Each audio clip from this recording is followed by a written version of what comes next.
बाळासाहेब बाबू भारतीय लोकशाही राष्ट्रीय अध्यक्ष आज श्रीरामपूर गांधी पुतळ्यातील आम्ही आज सकाळपासून उपस्थित असलेले आमचे मित्र अनिलभाई पठाण आणि लोक आणि या ठिकाणी श्रीरामपूरला बऱ्याच लोकांनी आज आम्हाला सहकार्य सह्या दिलेले पाठिंबा दिलेले. कारण त्याची मागणी आहे की आमची कोणाची स्वतःची नाही, आम्ही स्वतः करता करत नाही. हा समाजाचा विषय आणि तिथं मरणारा किंवा अनेक प्रकारचे लोक पण या ठिकाणी मयत झालेले आहेत. 131 लोक त्या उड्डाणपुलावर गेलेले आहेत आणि 200 आसपास लोक जखमी आहेत.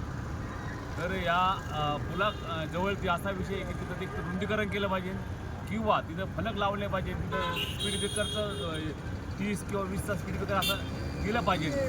कारण आता यापुढे ते कोणी ॲक्सिडेंट होणार नाही म्हणून आमची जी मागणी आहे. आम्ही कळकळीत विनंती करतो शासनाला की आमदारांनी, खासदारांनी, विभागाच्या अधिकाऱ्यांनी लक्ष घालून त्या पुलाकडे जास्त लक्ष द्यावा आणि तो उड्डाणपूल जो आहे तर रुंदीकरण करावा.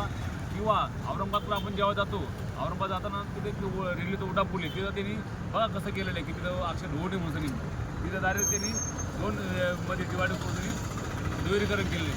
अशा पद्धतीने काहीतरी निर्णय शासनाने घ्यावा आणि जो या उड्डाणपूल जो आहे मूर्तीचा स्थापना पडलेला आहे तो देखील थांबण्यात यावा हीच मी या ठिकाणी शासनाला विनंती करतो आणि आमची मागणी लवकर दखल घेऊन पूर्ण करावी.